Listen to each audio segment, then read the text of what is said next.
જય હિન્દ જય ભારત વિદ્યાર્થી મિત્રો, આપ સર્વે વિદ્યાર્થી મિત્રોનું સ્વાગત છે વેબ સંકુલના આપણા ઓનલાઈન પ્લેટફોર્મ પર।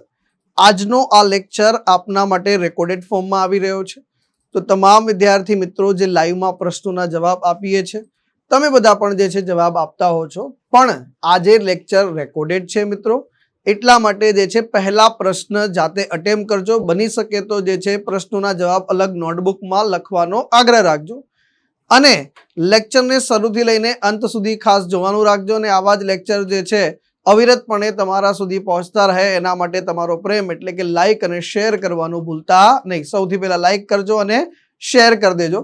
આગળ વધીએ, સૌથી પહેલા આજે 10 મેના કરંટ અફેર્સની ચર્ચા કરીએ। પંચાયત ભરતીનો સંગ્રામ જે છે શરૂ થઈ ચૂક્યો છે મિત્રો। તલાટી કમ મંત્રી, જુનિયર ક્લાર્કની જે છે લાઈવ બેચ, ગ્રામ સેવકની લાઈવ બેચ, મુખ્ય સેવિકાની લાઈવ બેચ વિદ્રો એટલે કે જીપીએસએસબી ના નવા સિલેબસ પ્રમાણે નવી પેટર્ન મુજબ તૈયારી, એમાં પણ 15,000 રૂપિયા ફીસની લાઈવ બેચ જે છે એ અત્યારે હાલ તમને 13 મે સુધી માત્ર 4,999 માં તમે જોડાઈ શકો છો। જુનિયર ક્લાર્કની 3250 જગ્યા, તલાટી કમ મંત્રીની 1300 જગ્યા છે, મુખ્ય સેવિકાની 169 જગ્યા, ગ્રામ સેવકની 500 જગ્યા, 2598 રૂપિયાની કિંમતનો જીસીઆરટી રેકોર્ડેડ કોર્સ તમને ફ્રી મળી રહ્યો છે। ને આ બધું કઈ જગ્યાએ? તો વેબ સંકુલ લાઈવ એપ્લિકેશન તમારે જે છે ડાઉનલોડ કરવાની રહેશે મિત્રો। સૌથી પહેલો પ્રશ્ન તમારી સ્ક્રીન પર છે કે નેલ્સન મંડેલા 10મી મે 1994 ના રોજ દક્ષિણ આફ્રિકાના પ્રથમ ચૂંટાયેલા રાષ્ટ્રપતિ બન્યા।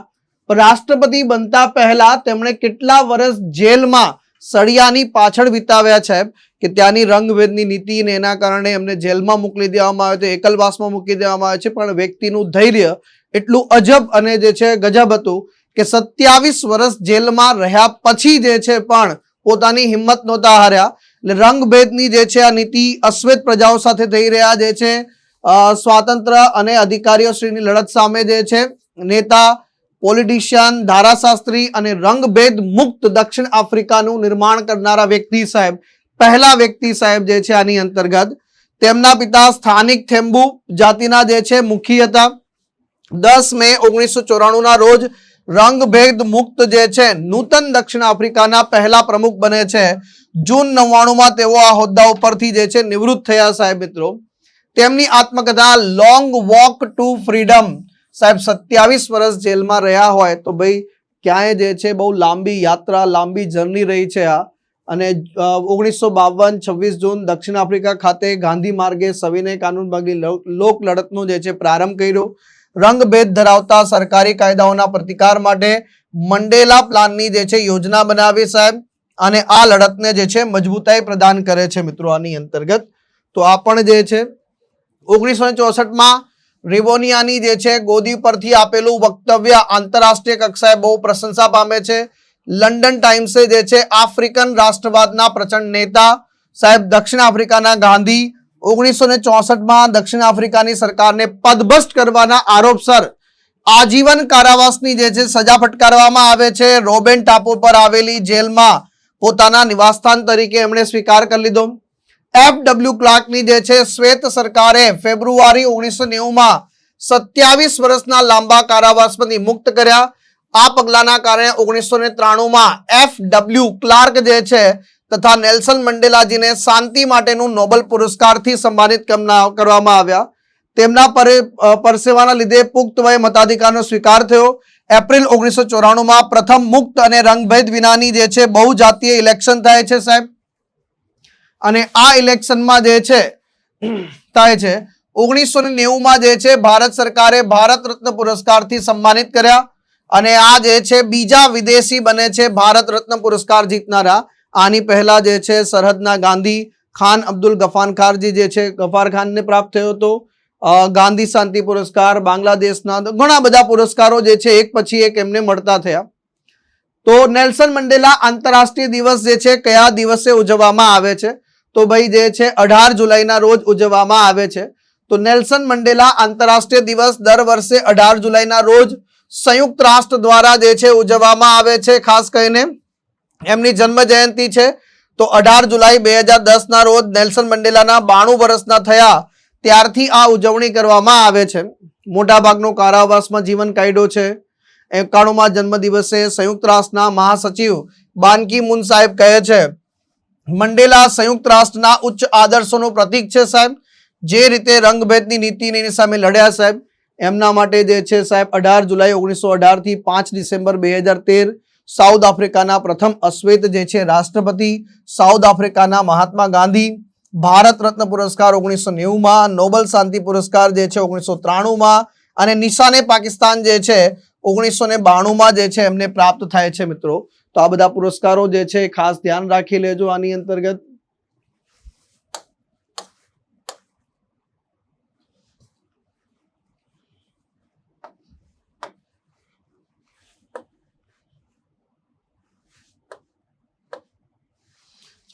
છત્રપતિ સાહુજી મહારાજ પ્રોત્સાહક ઇનામ અંતર્ગત રાજ્ય કક્ષાએ પ્રથમ ક્રમાંકે આવનાર વિદ્યાર્થીને કેટલું પ્રોત્સાહક ઇનામ આપવામાં આવે છે? તો સાહેબ સરસ મજાનો આ પ્રશ્ન છે. 51,000 રૂપિયા સાહેબ. હમણાં ધોરણ 10 અને 12 નું પરીક્ષાનું રિઝલ્ટ આવ્યું છે. ગયા વર્ષે જે છે આમાં વધારો કરવામાં આવ્યો હતો ભાઈ. હવે જે છે આ વધારા સાથે રકમ આપવામાં આવી છે. તો છત્રપતિ સાહુજી મહારાજ પ્રોત્સાહક ઇનામ યોજના ગુજરાતમાં ચાલે છે સાહેબ. ધોરણ 10 અને ધોરણ 12 ની બોર્ડની પરીક્ષામાં એટલે એસસી અને શેડ્યુલ કાસ્ટ અને ઇકોનોમી એસસીબીસી વર્ગના જે છે પ્રથમ 3 ક્રમાંક પ્રાપ્ત કરતા વિદ્યાર્થીઓને ઇનામી રકમમાં 20,000 રૂપિયાનો વધારો કરવામાં આવ્યો છે. એટલે કે પહેલા વાત કરીએ સાહેબ તો હવે 51,000 રૂપિયા પહેલા નંબરે, બીજા નંબરને 41,000 અને ત્રીજા નંબરને 31,000 છે આમાં આપવામાં આવશે. તો આ 20,000 નો વધારો કરવામાં આવ્યો છે. અનુસૂચિત જાતિ, સામાજિક અને શૈક્ષણિક રીતે પછાત વર્ગના વિદ્યાર્થી મિત્રોને પ્રોત્સાહિત કરવા માટે ધોરણ 10 અને 12માં જે છે બહુ સારું જે છે પરિણામ લાવનાર માર્ચ એપ્રિલમાં આપેલી પરીક્ષાઓ માટે લાગુ પડે છે સાહેબ. ઓક્ટોબર નવેમ્બરની પરીક્ષાઓ માટે નથી. પહેલા જે છે 31,000 રૂપિયા આપવામાં આવતા હતા, એને વધારીને 51,000, પછી 21 થી વધારીને 41 અને 11 થી વધારીને 31, એટલે આ રકમમાં વધારો કરવામાં આવ્યો છે અને એના કારણસર જે છે પરીક્ષા માટે મહત્વપૂર્ણ છે. પછી આવે છે કે આ તો રાજ્ય કક્ષાની વાત થઈ ગઈ સર. જિલ્લા કક્ષાએ સામાન્ય અને વિજ્ઞાન પ્રવાહમાં જે છે પહેલા નંબરે જે છે પહેલા 6,000, 5,000, 4,000, હવે 15,000, 11,000 અને 9,000 રૂપિયા આપવામાં આવે છે. વિદ્યાર્થીઓ નિયત કરેલા મળવાપાત્ર ઇનામની રકમ ડીબીટી દ્વારા એમના અકાઉન્ટમાં જમા થાય છે સાહેબ. તો આ એક સરસ મજાની ઇન્ફોર્મેશન યોજનાના સંદર્ભમાં. હવે આવે છે કરંટ અફેર્સ. ટેડ ટર્નર ભૈયા ચર્ચામાં આવ્યા છે. 1980માં વિશ્વની સૌપ્રથમ 24 કલાક સમાચાર આપતી ચેનલ શરૂ કરી. આખી દુનિયામાં એક નવો ચીલો શરૂ કરવામાં આવ્યો. આની પહેલા સમાચાર જે છે સાહેબ ઇકલ દુક્કલ જે છે ક્યારેક આવતા ભાઈ, આખા દિવસમાં ક્યારેક 1 કલાક, 2 કલાક, 30 મિનિટ સમાચાર આવતા. પણ આ ભાઈ એક નવી સિસ્ટમ શરૂ કરી કે 24 કલાક જે છે કન્ટિન્યુઅસ સમાચાર વાળું જે છે શરૂ કર્યું.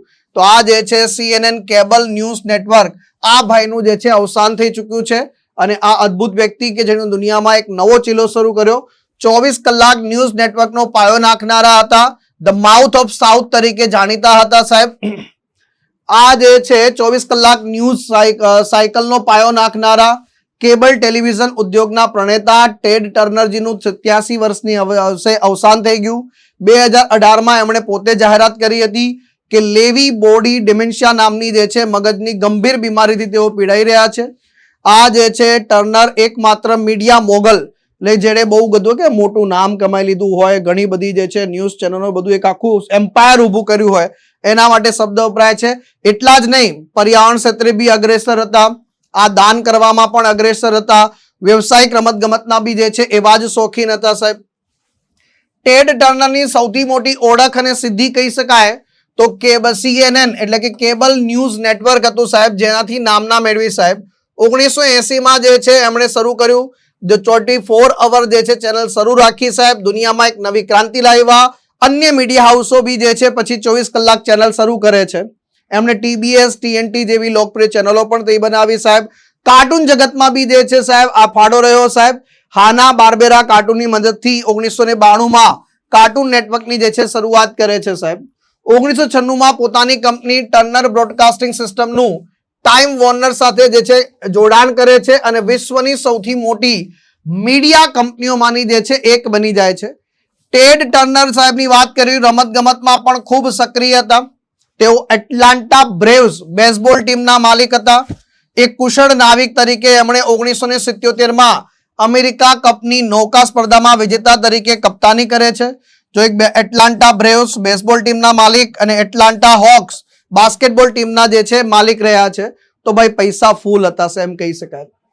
ટેડ ટર્નરને કયા ક્ષેત્રમાં પ્રધાન બદલ જે છે મીડિયા મોગલ તરીકે ઓળખવામાં આવે છે? તો ભાઈ બધાને ખબર છે ભાઈ, કેબલ ટેલિવિઝન અને ન્યૂઝના ક્ષેત્રમાં જે છે જવાબ આવશે આની અંતર્ગત. તો ટેડ ટર્નર કેબલ ટીવી ક્રાંતિની શરૂઆત કરે છે અને હવે થોડું ડિટેલ પણ લખવાનું રાખ્યું છે આપણે.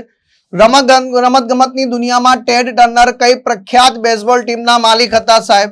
તો ભાઈ એટલાન્ટા બ્રેવ્સ જે છે ટીમના માલિક હતા સાહેબ.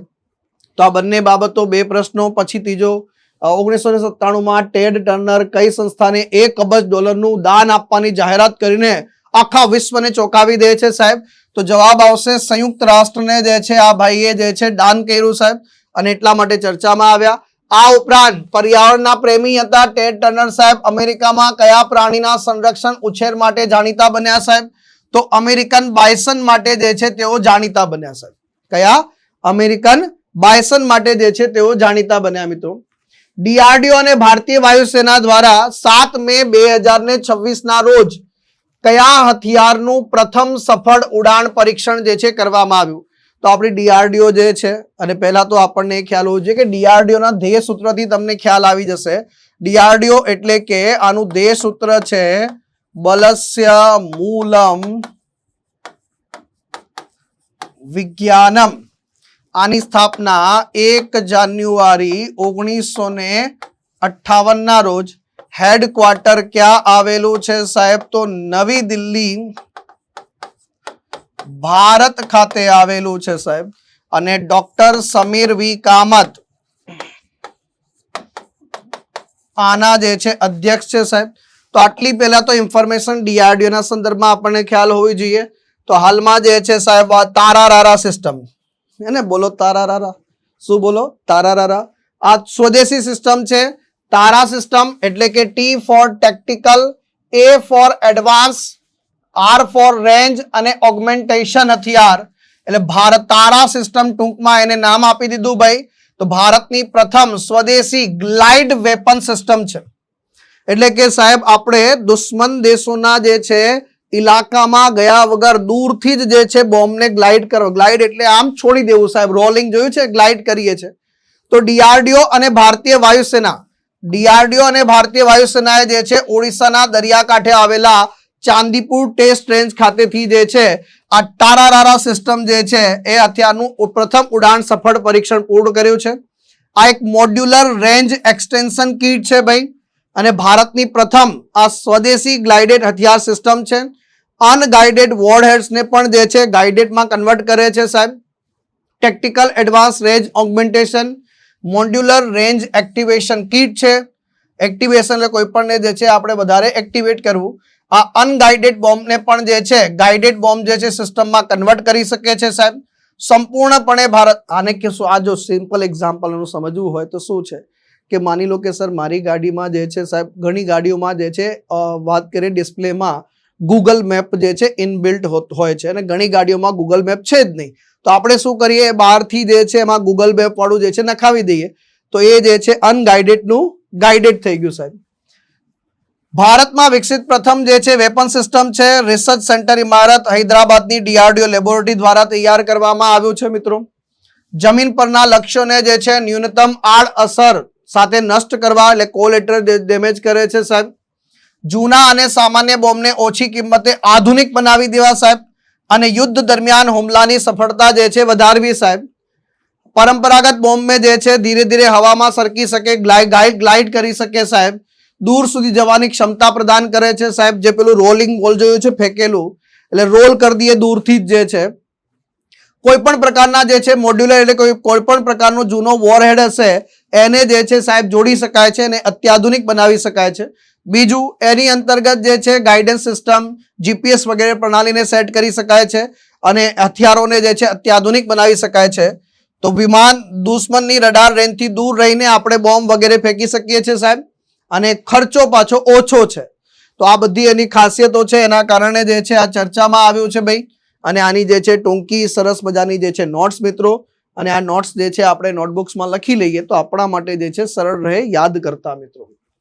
અને તમારા માટે એક સરસ મજાનું ઇન્ફોગ્રાફિક્સ, આ ઇન્ફોગ્રાફિક્સ જે છે જરા કહેજો કેવા લાગી રહ્યા છે.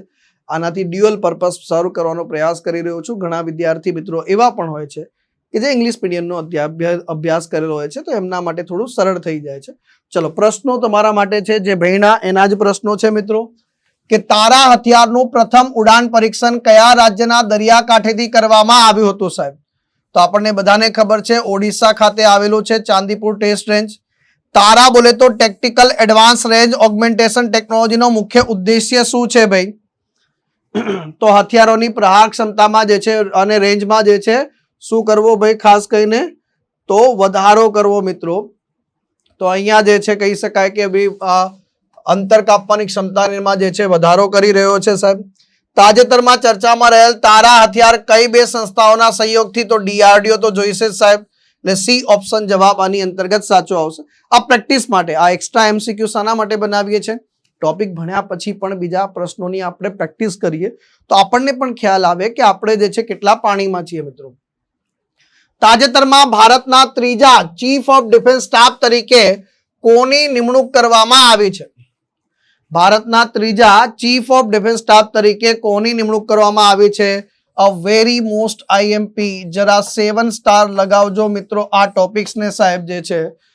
તો NS રાજા સુબ્રમણી સાહેબ જે છે એમની નિમણૂક કરવામાં આવી છે. અને અનિલ ચૌહાણ સાહેબ જે છે રિટાયર થઈ રહ્યા છે, નિવૃત્ત થઈ રહ્યા છે. તો આપણા દેશના જે છે નવા ચીફ ઓફ ડિફેન્સ સ્ટાફ તરીકે લેફ્ટનન્ટ જનરલ NS રાજા સુબ્રમણી સાહેબની નિમણૂક કરવામાં આવી છે. આ ભારતના ત્રીજા નંબરના ચીફ ઓફ ડિફેન્સ સ્ટાફ છે મિત્રો. અને જે છે સાહેબ વાત કરીએ અત્યારે હાલ બીજા નંબરના ચીફ ઓફ એટલે કે બીજા નંબરના આપણા CDS સાહેબ જે છે 30 મે 2026 ના રોજ નિવૃત્ત થઈ રહ્યા છે. અને એના પછી જે છે કાર્યભાર કોણ સંભાળશે? NS રાજા સુબ્રમણી સાહેબ. NS રાજા એટલે કે ભાઈ NS રાજા સુબ્રમણ્યમ જે છે સાહેબ. આ બહુ નામ જે છે અઘરું રહેશે આપણા માટે, પણ ધીરે ધીરે આપણે 1-2 વખત રિવાઇઝ કરીશું તો થઈ જશે. જો આપણા દેશમાં ચીફ ઓફ ડિફેન્સ સ્ટાફ જે છે એ ત્રણેય સેનાઓ વચ્ચે જે છે વાયુસેના, થલ સેના અને નૌસેના, આ ત્રણેય સેનાઓ વચ્ચે સમન્વય સાધવા માટે એક ઉપર પદ બનાવવામાં આવે છે. એટલે કે આ થઈ ગયું આપણું ડિફેન્સ મિનિસ્ટ્રી સાહેબ. આ થઈ ગઈ સાહેબ વાત કરીએ ત્રણેય સેનાઓ જે છે આની અંતર્ગત, એટલે કે જે છે થલ સેના, વાયુસેના, નૌસેના, આ ત્રણેયનું જે છે એક ઇન્ટિગ્રેશન કરવામાં આવે છે. જેથી કરીને જે છે આવનારા સમયમાં જ્યારે બી યુદ્ધ થાય દુશ્મન દેશ સાથે તો ત્રણેય સેનાઓને જે છે એક સાથે હોવું જરૂરી છે. એટલે કે બેવડી ભૂમિકા ભજવે છે. તે માત્ર CDS નું જ એટલે ચીફ ઓફ ડિફેન્સ સ્ટાફ જ નહીં, પરંતુ ભારતનું જે સૈન્ય બાબતનો વિભાગ છે, ડિપાર્ટમેન્ટ ઓફ મિલિટરી અફેર્સ છે સાહેબ, એના પણ જે છે સેક્રેટરી પદ ઉપર બિરાજમાન થાય છે સાહેબ. તેઓ 4 સ્ટાર એટલે કે 4 સ્ટાર જનરલ રેન્કના અધિકારી કહેવાય છે. આર્મી, નેવી અને એરફોર્સ વચ્ચે ઇન્ટિગ્રેટ કરવાનું જે છે કાર્ય કરે છે. હવે આપણા NS રાજા સુબ્રમણી સાહેબની વાત કરીશું તો વર્ષ 1985માં 8મી બટાલિયન ગઢવાલ રાઇફલ્સમાં જે છે નિમણૂક પામે છે. ત્યાર પછી જે છે 2023 થી 2024 સુધી જે છે સેન્ટ્રલ કમાન્ડમાં જે છે કમાન્ડિંગ ઇન ચીફ તરીકે બતાવે છે. પછી vice chief of army staff બને છે સાહેબ. પછી સપ્ટેમ્બર 2025માં વાત કરીએ મિલિટરી એડવાઇઝર બને છે, નેશનલ સિક્યોરિટી કાઉન્સિલ સેક્રેટરી ત્યાં. પછી ત્યાંથી જે છે નિવૃત્ત થાય છે સાહેબ. હવે આવે છે કે એમના સમયના દરમિયાનમાં ઓપરેશન રાયનો થયું હતું ભાઈ. આસામના જે બળવાખોરી હતી સાહેબ વિરોધી અભિયાનને જે છે નષ્ટ કરવામાં. જમ્મુ કાશ્મીર અને સેન્ટ્રલ સેક્ટરમાં પહાડી વિસ્તારોમાં જે છે અભિયાન ચલાવ્યા છે. ઘણા બધા જે છે સાહેબ આ કહેવાય કે બહુ સરસ મજાનું માત્ર સૈન્ય અનુભવ જ નહીં પરંતુ ઉચ્ચ શૈક્ષણિક લાયકાત પણ ધરાવે છે. તો આ જે છે સાહેબ કિંગ્સ કોલેજ લંડનથી જે છે માસ્ટર ઓફ ગ્રેજ્યુએટનું જે છે એમનું સર્ટિફિકેટ બી છે. એમફિલની ડિગ્રી પણ છે એમની પાસે મિત્રો. ખાસ કરીને કોની એમફિલની ડિગ્રી પણ છે. હવે વાત આવે છે કે આપણા દેશમાં જે છે પ્રથમ ચીફ ઓફ ડિફેન્સ સ્ટાફ કોણ હતા? જનરલ બિપિન રાવત સાહેબ હતા, જેઓ જાન્યુઆરી 2020 થી ડિસેમ્બર 2021 સુધી એટલે કે જે એક હેલિકોપ્ટર અકસ્માતમાં એમના ધર્મપત્નીનું અવસાન થયું ત્યાં સુધી પછી આપણા દેશમાં જનરલ અનિલ ચૌહાણ સાહેબને સપ્ટેમ્બર 2022માં આપણા દેશના બીજા ચીફ ઓફ ડિફેન્સ સ્ટાફ પદ પર નિમણૂક આપવામાં આવે છે. મે 2026 એટલે કે 30 મે સુધી આ પદ ઉપર રહ્યા. ચીફ ઓફ સ્ટાફ કમિટી જે છે હવે ભૂમિકા જે છે એના અધ્યક્ષ તરીકે ભજવે છે સંરક્ષણ મંત્રીના મુખ્ય સૈન્ય સલાહકાર હોય છે સાહેબ. ત્રણેય સેવાઓનું જે છે સંકલન જોઈન્ટ થિયેટર કમાન્ડ જે છે 4 સ્ટાર રેન્ક હોય છે સાહેબ આમનો. તો ઘણી બધી બાબતો છે સાહેબ આમની સાથે જોડાયેલી. આ એક સરસ મજાનું જે છે ઇન્ફોગ્રાફિક્સ પણ તમારા સંદર્ભમાં મૂક્યું છે આપણે. અને પછી આવે છે આ જ વસ્તુને જે છે કમ્પાઇલ કરીને જેમાંથી જે જરૂરી ડેટા છે આપણી પરીક્ષા માટે યાદ રાખવા માટે એની સરસ મજાની જે છે નોટ્સ તૈયાર કરી છે. આ નોટ્સનો કોન્સેપ્ટ આપને કેવો લાગે છે જરા ચેટ બોક્સમાં જે છે મને એટલે નીચે કહેજો ભાઈ. ચલો હવે એક પ્રશ્ન ઓલરેડી પરીક્ષામાં પૂછાઈ ચૂક્યો છે. હવે આ ટોપિક જ એવો છે જેને મેં કીધું છે 7 સ્ટાર છે. અને આ એક ટોપિક પરીક્ષામાં પ્રશ્ન પૂછાઈ ચૂક્યો છે કે સૈન્ય બાબતોના વિભાગના વડા તરીકે ચીફ ઓફ ડિફેન્સ સ્ટાફની જે છે ફરજો શું છે મિત્રો? તો ચીફ ઓફ સ્ટાફ કમિટીના જે છે કાયમી અધ્યક્ષ, ત્રણેય સેવાઓના જે છે પ્રમુખ પર લશ્કરી કમાન્ડનો ઉપયોગ કરવો, ત્રણેય સેવાઓને લગતી તમામ બાબતો પર સંરક્ષણ મંત્રીના જે છે મુખ્ય સલાહકાર. તો આમાંથી કયું વિધાન સાચું છે? તો સાહેબ આની અંતર્ગત 1 અને 3 વિધાન સાચા છે સાહેબ. એટલે કે ત્રણેય સેવાનો ઉપર જે છે ઇન્ટિગ્રેટ કરવાનું કાર્ય કરે છે. ત્રણેય સેનાના અધિકારીઓ કહેતા તારાથી મોટો હું, તારાથી મોટો હું, તારાથી એવું નહીં ભાઈ. બધા પોતપોતાના રેન્ક પર જે છે ઠીક જ છે, પરંતુ એની ઉપર જે છે એક સરસ મજાનું જે છે પદ બનાવવામાં આવ્યું છે. પણ સર આવા પ્રશ્નનો જવાબ જે છે ક્યાંથી મળે આપણને? જ્યારે આપણે ભણી ચૂક્યા હોય આગળ. અને આ પ્રશ્નનો જવાબ ક્યારે આપી શકીએ ભાઈ? તો જો સૌથી પહેલા ભારતના ચીફ ઓફ ડિફેન્સ સ્ટાફ છે એ જે છે એમના કાર્યો કયા છે સાહેબ? જો આપણને ખબર હોય એમના કાર્યો વિશે, જેમ કે વહીવટી અને સલાહકાર ભૂમિકામાં વાત કરીએ સાહેબ એમના માટે, તો સૌથી પહેલા તેઓ વિભાગના વડા એટલે સંરક્ષણ મંત્રાલય હેઠળના આ ડિપાર્ટમેન્ટ ઓફ મિલિટરી અફેર્સના વડા અને એના જ સચિવ તરીકે જે છે કાર્ય કરે છે. બીજી વસ્તુ મુખ્ય લશ્કરી સલાહકાર એટલે ત્રણેય સેનાઓને જે છે લગતી તમામ બાબતોમાં એના સંદર્ભમાં રક્ષા મંત્રી માટે મુખ્ય સૈનિક જે છે સલાહકાર તરીકે કાર્ય કરે છે. આ ઉપરાંત તેઓ ચીફ ઓફ સ્ટાફ કમિટી જે છે એના કાયમી અધ્યક્ષ તરીકે પણ ફરજ બજાવે છે. આ ઉપરાંત જે છે પરમાણુ સલાહકાર એટલે કે તેઓ ન્યુક્લિયર કમાન્ડ ઓથોરિટીના જે છે લશ્કરી સલાહકાર તરીકેની જે છે ભૂમિકા ભજવે છે. આ ઉપરાંત જે છે આગળ વધીએ સંકલન અને જોઈન્ટનેસની વાત કરીએ તો ભાઈ ત્રણેય સેવાઓ વચ્ચે ઓપરેશન, લોજિસ્ટિક, ટ્રાન્સપોર્ટ આ બધાને ઇન્ટિગ્રેટ કરવાનું કાર્ય કરે છે સાહેબ. ત્યાર પછી જે છે સંસાધનોનો જે છે સર્વશ્રેષ્ઠ ઉપયોગ કરવો એટલે કે સેનાનો જે ઇન્ફ્રાસ્ટ્રક્ચર છે ત્રણેયના એનો મહત્તમ ઉપયોગ થાય અને ત્રણેય પાંખ વચ્ચે જે છે સંતુલન બને સાહેબ, એ પણ જરૂરી છે. ત્રણેય સેવાઓનો જે છે સંયુક્ત સંગઠનો, એજન્સીઓ વગેરે કમાન્ડ જે છે તૈયાર કરવા મિત્રો. ત્યાર પછી જે છે આગળ વાત કરીએ મિત્રો, સંરક્ષણ ડિફેન્સ જ્યારે ખરીદી હોય, કોઈ પ્લાનિંગ કરવાનું હોય તો એમાં પણ ભૂમિકા આવે છે. તો આ જે છે ડિફેન્સ એક્વિઝિશન અને પ્લાનિંગની વાત કરીએ સાહેબ, એટલે ડિફેન્સ એક્વિઝિશન કાઉન્સિલ જે છે એના પણ જે છે સભ્ય પદ ઉપર બિરાજમાન હોય છે, મદદ કરે છે સરકારને ભાઈ ખાસ કરીને. પછી પંચવર્ષીય સંરક્ષણ જે છે પ્લાનિંગ જે છે વગેરે તૈયાર કરે છે. બજેટમાં ઉપલબ્ધ બજેટના આધારે કયા હથિયારો કે સાધનોની ખરીદી કરવી એના ઉપર નજર રાખે છે. યુદ્ધ ક્ષમતામાં કેવો રીતે વધારો કરી શકાય એમાં સુધારો લાવે છે. બિનજરૂરી ખર્ચો છે એને ઘટાડવાનો જે છે કાર્ય કરે છે. તો આ બધી આના અંતર્ગત ઉપયોગી માહિતી જે છે એને મગજમાં ખાસ બેસાડજો. અને હવે શરૂ થાય છે રિયલ ડેટા, જેના સંદર્ભમાં તમારે મસ્તિષ્કમાં બેસાડવાનું છે. હવે એના પૃષ્ઠભૂમિ, ઇતિહાસ, કઈ કઈ સમિતિએ ભલામણ કરી સાહેબ એના વિશે ચર્ચા કરીશું. ચીફ ઓફ ડિફેન્સ સ્ટાફની સ્થાપના પાછળનો મુખ્ય હેતુ ત્રણેય સેનાઓના જે છે અધિકારને ક્યાંય છીનવવાનું નથી. એટલે આર્મીના ચીફ છે, વાયુસેનાના ચીફ છે, નેવીના ચીફ છે, એના ઉપર જે છે ઉપલા અધિકારી નથી. પહેલા તો સમજો, એના ઉપલા અધિકારી નથી આ ત્રણેય ચીફના. આ એકચ્યુઅલીમાં જે છે એક સહકાર છે કે ત્રણેય વચ્ચે ઇન્ટિગ્રેશન કરી શકાય અને ઇન્ટિગ્રેશન કહીને એક પદ બને જે ડાયરેક્ટલી ત્રણેયની વાતો જે છે એ રક્ષા મંત્રી સુધી ડાયરેક્ટ કન્વે કરી શકે સાહેબ. તો ભાઈ કારગિલ રિવ્યુ કમિટીએ જે છે આની ભલામણ કરી હતી આ પ્રકારના પદની. પછી ગ્રુપ ઓફ મિનિસ્ટર સમિતિ બને છે 2001માં. આ સમિતિએ સૌ પ્રથમ CDS પદ બનાવવાની જે છે દરખાસ્ત કરે છે. સેકતકર સમિતિ વર્ષ 2016 આ નિષ્ણાંત સમિતિની ભલામણના આધારે ફાઇનલી 2019માં આ ચીફ ઓફ ડિફેન્સ સ્ટાફનું પદ જે છે બની જાય છે અને પહેલા chief of defence staff general Bipin Rawat સાહેબ 31 ડિસેમ્બર 2019ના રોજ જે છે આમની નિયુક્તિ થાય છે અને પોતાના મૃત્યુ સુધી આ પદ ઉપર રહે છે. પછી આ જે છે સાહેબ 4 સ્ટાર જે છે રેન્ક ગણાય છે સાહેબ, એટલે સેના પ્રમુખોની સમકક્ષ ગણાય છે. સમાન પદ ધરાવતા પ્રમુખોમાં પ્રથમ જે છે સૈન્ય બાબતોના વિભાગના વડા અને સચિવ, ત્રણેય સેવાઓનું રેવન્યુ બજેટ પર દેખરેખ, સાયબર, સ્પેસ અને સ્પેશિયલ ઓપરેશન કમાન્ડ પર જે છે વહીવટી નિયંત્રણ રાખવાનું કાર્ય કરે છે.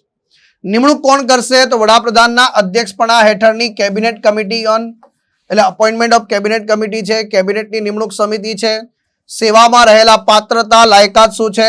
જે સેવામાં રહેલા 3 સ્ટાર જે છે અધિકારી હોય, લેફ્ટનન્ટ જનરલ એના સમકક્ષ અથવા નિવૃત્ત 4 સ્ટાર અધિકારીની નિમણૂક કરવામાં આવશે. વય મર્યાદા 65 વર્ષની વય શુદ્ધ થાય તો નિવૃત્ત થઈ જશે સાહેબ. વય મર્યાદા 65 વર્ષ છે પણ સેવા એટલે કે કોઈ ફિક્સ ટેન્યોર 3 વર્ષ 2 વર્ષ એવો કોઈ ટેન્યોર ફિક્સ નથી મિત્રો. સીડીએસ રેવન્યુ બજેટ સંભાળે છે, જ્યારે સંરક્ષણ સચિવ જે હોય છે એ કેપિટલ બજેટ સંભાળે છે સાહેબ. ઇન્ટિગ્રેટેડ ડિફેન્સ સ્ટાફની વાત કરીએ 2002માં રચાયેલું આ સંસ્થા હવે સીડીએસના સચિવાલય તરીકે કાર્ય કરે છે અને એક સમિતિ હતી નરેશ ચંદ્રન સમિતિ.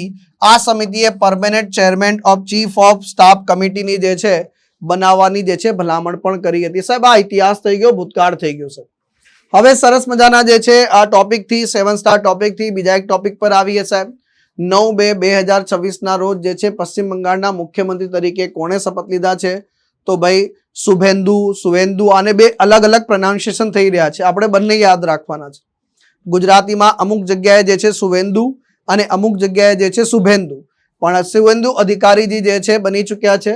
તો આ સુવેન્દુ અધિકારીજી જે છે ભાજપના પહેલા મુખ્યમંત્રી બની ચૂક્યા છે.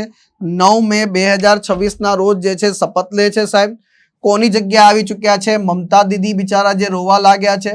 આ મમતા દીદીજી મે 2011માં જે છે આ પદ ઉપર આવ્યા હતા અને બટ ઓબ્વિયસ છે સાહેબ 15 વર્ષ સુધી જે ખુરશી પકડી લીધો તમને ફેવિકોલની જોડથી, તો એમાંથી તમને કોઈ હટાવે તો તમને એવું જ લાગે ને કે ભાઈ આ તો રાજાશાહી છે, પણ એ ભૂલી ગયા હતા કે રાજાશાહી નથી. આની અંતર્ગત 15 વર્ષમાં જે છે સાહેબ અને બીજેપી જે છે અચાનકથી 207 સીટો જીતી જાય છે સાહેબ. ભારતીય જનતા પાર્ટી પહેલી વખત જે છે સરકાર બનાવે છે અને બહુ ટ્રેન્ડિંગ ટોપિક છે. તો 9 મે 2026ના રોજ જે છે નવા રાજકીય તબક્કાની શરૂઆત થઈ છે. ભાજપના વરિષ્ઠ નેતા જો શુભેન્દુ અથવા સુવેન્દુ બંને વસ્તુ જે છે જોડે યાદ રાખી લેજો. બીજેપીના પહેલા મુખ્યમંત્રી બન્યા છે. કોલકાતાના બ્રિગેડ પરેડ ગ્રાઉન્ડ ખાતે વડાપ્રધાન નરેન્દ્ર મોદી સાહેબ અને અમિત શાહ બધાની હાજરીમાં જે છે સાહેબ વરિષ્ઠ નેતાઓની હાજરીમાં આ ભાઈએ જે છે શપથ લીધા છે. 2026ની જે સામાન્ય વિધાનસભા ઇલેક્શન હતું સાહેબ એમાં ભાજપની ભવ્ય જીત થઈ છે. તૃણમૂલ કોંગ્રેસ જે છે સાહેબ એના 15 વર્ષના શાસનનો અંત આવ્યો છે સાહેબ. ટોટલ 294 સભ્યોનું જે છે ઇલેક્શન, જેમાંથી 207 બેઠકો એટલે પ્રચંડ બહુમતી જે છે પ્રાપ્ત કરી મિત્રો. તો સુવેન્દુ કો કે શુભેન્દુ કો બંને ખાસ ધ્યાન રાખી લેજો. પહેલી વખત ઇતિહાસ બન્યો છે. શુભેન્દુ સાહેબ જે છે 1970માં જન્મેલા છે. પિતા શિશિર અધિકારી પૂર્વ કેન્દ્રીય મંત્રી રહી ચૂક્યા છે, એટલે રાજકારણથી જોડાયેલા છે. પશ્ચિમ બંગાળના જે છે મુખ્યમંત્રી 9 મે 2026થી અને પશ્ચિમ બંગાળના જે છે સાહેબ 9મા ચીફ મિનિસ્ટર તરીકે જે છે એમણે પદભાર બી જે છે સંભાળ્યો છે. આ વખતે 2 જગ્યાએથી ઇલેક્શન લડ્યા, એક નંદીગ્રામ અને જે છે ભવાનીપુર. આ ભવાનીપુરમાં જે છે મમતા દીદીને હરાવે છે સાહેબ, એટલે કે ભાઈ અહીંયા સિટિંગ ચીફ મિનિસ્ટર જે છે હારે છે મિત્રો. નંદીગ્રામમાં જે છે જમીન સંપાદન વિરોધી આંદોલનના મુખ્ય ચહેરા તરીકે ચર્ચામાં આવ્યા હતા. જૂટ કોર્પોરેશન ઓફ ઇન્ડિયાના જે છે અધ્યક્ષ પણ રહી ચૂક્યા છે અને 2021ની ઇલેક્શનમાં નંદીગ્રામ બેઠક ઉપરથી જે છે સાહેબ ઐતિહાસિક જે છે વિજય પણ એમણે મેળવેલો છે મિત્રો. રાજકીય સફરની જે છે સરસ મજાનું એક ટાઈમલાઈન બનાવી છે. આ ટાઈમલાઈન જે છે બહુ ગોખવા નથી બેસવાની, એક જ વખત યાદ રાખવાનું છે. ભારતીય રાષ્ટ્રીય કોંગ્રેસ સાથે જોડાયેલા રહ્યા, ત્યાંથી પછી જે છે 95 થી 98 પછી તૃણમૂલ કોંગ્રેસના જે છે મુખ્ય નેતા હતા સાહેબ. 2005 થી જે છે પહેલી વખત 2005માં પહેલી વખત ધારાસભ્ય બન્યા. 2009 થી 2016 સુધી જે છે લોકસભાના અધ્યક્ષ રહ્યા. 2016 થી 2020માં જે છે ભારતીય જનતા પાર્ટીમાં જોડાઈ ગયા મિત્રો. 2021 થી 2026 સુધી જે છે વિરોધ પક્ષના નેતા પણ રહ્યા સાહેબ. હવે મુખ્યમંત્રી બની ચુક્યા છે, અલગ અલગ મંત્રાલયનો હોદ્દો સંભાળેલો છે ભાઈ. 31 મે હવે મને ખબર છે તમે એમ બી કહેશો કે તમિલનાડુમાં બી જે છે સાહેબ ટીવી કે પાર્ટી જે છે અને વિજયની પાર્ટી જીતી ચૂકી છે એનું પણ, તો એનો જે છે સંપૂર્ણ ડેટા મારી પાસે પૂરો નથી આવ્યો ને. આપણે હંમેશા સિસ્ટમ છે કે વ્યવસ્થિત ડેટા હાથમાં આવે પછી જ આપણે ચર્ચા કરીએ છીએ. તો નેક્સ્ટ લેક્ચરમાં આના વિશે ચર્ચા કરીશું. 31 મે 2026 થી અમલમાં આવે એ રીતે ભારતના આગામી નૌકાદળના જે છે પ્રમુખ તરીકે એટલે ભારતીય નૌસેનાના પ્રમુખ તરીકે કોની નિમણૂક કરવામાં આવી છે? તો વાઇસ એડમિરલ કૃષ્ણા સ્વામીનાથન. એક બીજું નામ આપણે યાદ રાખી લેવાનું છે. તો વાઇસ એડમિરલ કૃષ્ણા સ્વામીનાથન, ધ્યાનથી સાંભળજો. કૃષ્ણા સ્વામીનાથનજી જે છે નૌકાદળના આગામી વડા બની ચૂક્યા છે. દિનેશ કુમાર ત્રિપાઠી સાહેબ જે અત્યારે ઓલરેડી આ પદ ઉપર બિરાજમાન છે મિત્રો. 31 મે 2026 ના રોજ જે છે એટલે 31 મે ના રોજ નિવૃત્ત થઈ રહ્યા છે, એમની જગ્યાએ પદભાર સંભાળશે સાહેબ. તો Krishna Swaminathan the most IMP question, પરીક્ષા માટે જે છે મોસ્ટ આઈએમપી છે સાહેબ. તો એમના વિશે જે છે ઘણી બધી ઇન્ફોર્મેશન. અને એડમિરલ દિનેશ કુમાર ત્રિપાઠી સાહેબ 21 મે ના રોજ જે છે આઉટગોઈંગ, અને જે છે આ નવા આવી જવાના છે એડમિરલ વાઇસ એડમિરલ કૃષ્ણા સ્વામીનાથનજી. આ એડમિરલ છે એ આગળ જઈને પછી એડમિરલ તરીકે ઓળખાશે ભાઈ. ચીફ ઓફ નેવલ સ્ટાફ બનવાના છે આગળ જઈને. તો આ ટૂંકી અને ટચ ઇન્ફોર્મેશન સાહેબ. ભારત જૂન 2026 કયા શહેરમાં પ્રથમ ઇન્ટરનેશનલ બિગ કેટ અલાયન્સ સમિટનું જે છે આયોજન કરશે મિત્રો? તો જવાબ આવશે ભાઈ નવી દિલ્હી ખાતે. કઈ જગ્યાએ મિત્રો? નવી દિલ્હી ખાતે. તો તાજેતરમાં ભારતે જાહેરાત કરી છે કે 1 થી 2 જૂન 2026 દરમિયાન નવી દિલ્હીમાં જે છે પ્રથમ ઇન્ટરનેશનલ બિગ કેટ અલાયન્સ જે છે એની સમિટનું આયોજન કરવામાં આવશે. એટલે કે આના જે હિતધારકો બધાને ભેગા બેસાડીને ચર્ચા વગેરે કરવામાં આવશે. અહીંયા દિલ્હી ડિક્લેરેશન પર હસ્તાક્ષર કરવામાં આવે એવી આશા દેખાઈ રહી છે કે ભાઈ ખાલી વાતો કરવાથી કાંઈ નથી થવાનું.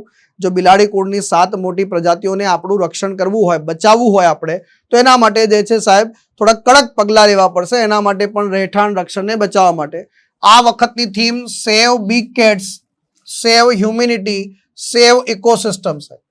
જો આપણું જે છે ઇકોસિસ્ટમમાં આ બિલાડી કુળની મોટી 7 પ્રજાતિઓ નહીં હોય તો જે છે આખું વન્યજીવ જે છે ક્યાંક તહેસ નહેસ ન થઈ જાય. બિગ કેટ્સને બચાવો, માનવતાને બચાવો, ઇકોસિસ્ટમને બચાવો, આ ટેગલાઇન છે. હવે આનો પ્રસ્તાવ બિલાડી કુળની 7 મોટી પ્રજાતિઓને બચાવવા માટેનો પ્રસ્તાવ જે છે વડાપ્રધાન નરેન્દ્રભાઈ મોદી સાહેબની જે છે ઉપજ છે. વર્ષ 2023 પ્રોજેક્ટ ટાઈગરના 50મી વર્ષગાંઠ હતી સાહેબ, એના સંદર્ભમાં લોન્ચ કરવામાં આવે છે. ફેબ્રુઆરી 2024 કેન્દ્રીય કેબિનેટ દ્વારા મંજૂરી આપવામાં આવે છે. આ ઇન્ટરનેશનલ બિગ કેટ અલાયન્સની જે છે સ્થાપના પર્યાવરણ, વન અને આબોહવા પરિવર્તન મંત્રાલય હેઠળ નેશનલ ટાઈગર કન્ઝર્વેશન ઓથોરિટી દ્વારા કરવામાં આવી છે. આ પર્યાવરણ મંત્રાલયના મંત્રી જે છે એને અધ્યક્ષ પણ બનાવવામાં આવ્યા છે સાહેબ. તો બિલાડી કુળની 7 મોટી પ્રજાતિઓ વાઘ, સિંહ, દીપડો, હિમ દીપડો, ચિત્તો, જગુઆર અને પૂમા જેવાને બચાવવા માટે, જેમાંથી જગુઆર અને પૂમા ભારતમાં જોવા નથી મળતા, બાકીના જે છે બધા 5 ભારતમાં જોવા મળે છે. વાઘ, સિંહ, દીપડો, બિલાડી કુળની જે છે આ 3 પ્રજાતિઓ ધરાવતું જે છે વાઘ, સિંહ, દીપડો, બિલાડી કુળની 3 પ્રજાતિઓ ધરાવતું ગુજરાત ભારતનું એકમાત્ર રાજ્ય પણ છે. તો નિકારાગુઆ, ઇસ્તવાની, ભારત, સોમાલિયા અને લાઇબેરિયાએ ફ્રેમવર્ક કરારને બહાલી આપતા અસ્તિત્વમાં આવ્યું. સંયુક્ત રાષ્ટ્રના તમામ સભ્ય દેશો જે છે આના સભ્ય બની શકે છે. ભારત સરકારે 2023 થી 2028 દરમિયાન આ ઇન્ટરનેશનલ બિગ કેટ અલાયન્સને જે છે મજબૂત બનાવવા માટે વન ટાઈમ 150 કરોડ રૂપિયાની જે છે સહાય પણ કરી છે. આનું જે છે હેડક્વાર્ટર પણ જે છે સાહેબ, આનું હેડક્વાર્ટર પણ જે છે સાહેબ ભારતમાં જ જે છે રાખવામાં આવ્યું છે સાહેબ. તો આ થઈ ગઈ ટૂંકી અને ટચ ઇન્ફોર્મેશન, એને ખાસ ધ્યાન રાખીશું આપણે ભાઈ. અને સરસ મજાનું ઇમેજ રિપ્રેઝન્ટેશન તમારા સંદર્ભમાં છે. જીપીએસસી યુપીએસસીની જે છે આપણી ફાઉન્ડેશન બેચ મિત્રો 11 મે 2026 થી સ્ટાર્ટ થઈ રહી છે. આ હાઇબ્રિડ મોડમાં છે, ઓફલાઈન પ્લસ લાઈવ માધ્યમમાં જે છે. સમય રહેશે 8 થી 12નો. અને આની અંતર્ગત જે છે આના ડેમો લેક્ચર જે છે સ્ટાર્ટ થઈ રહ્યા છે. ફ્રી ડેમો લેક્ચર્સ જે છે શરૂ થઈ રહ્યા છે, જેમાં 11 તારીખના રોજ રવિ સરનો પોલિટીનો ડેમો લેક્ચર છે. 12 તારીખના રોજ જે છે ભારતનો સાંસ્કૃતિક વારસો પ્રશાંત સરનો ડેમો લેક્ચર છે. ત્યાર પછી 13 મેના રોજ મેથ્સનો જે છે દુર્ગેશ સરનો ડેમો લેક્ચર રહેશે. 14 મેના રોજ જે છે ઇકોનોમી મિતેશ સરનો ડેમો લેક્ચર. 15 મેના રોજ જે છે સાયન્સ એન્ડ ટેકનોલોજી હેમંત સરનો ડેમો લેક્ચર. અને 16 મેના રોજ જે છે તોતલાની સર જે છે ફિઝિકલ જીઓગ્રાફીનો ડેમો લેક્ચર હશે. ઓફલાઈન અટેન્ડ કરવા માટે જે છે તમારે આ જે છે આપણું સાલિન ગેલેરિયા કોમ્પ્લેક્સમાં આવવાનું છે મુખ્ય બ્રાન્ચમાં. અને ઘરે બેઠા લાઈવ ભણવા માટે જે છે વેબ સંકુલ લાઈવ એપ્લિકેશન જે છે આપણે ડાઉનલોડ કરવાની છે મિત્રો. તો આને ખાસ કરીને જે છે ડાઉનલોડ કરી લેજો. અને સમય થયો છે આજના દિવસના જે છે આ 3 પ્રશ્નો. આ 3 પ્રશ્નોના જવાબો લેક્ચર પૂરો થાય તો કોમેન્ટ બોક્સમાં લખજો. અને આજનો આ રેકોર્ડેડ લેક્ચર આપને કેવો લાગ્યો એના પ્રતિભાવો અવશ્યથી જણાવજો. મળીશું નેક્સ્ટ લેક્ચરમાં. ટિલ ધેન મને રજા આપો. બાય બાય, ટેક કેર, જય હિન્દ, જય ભારત.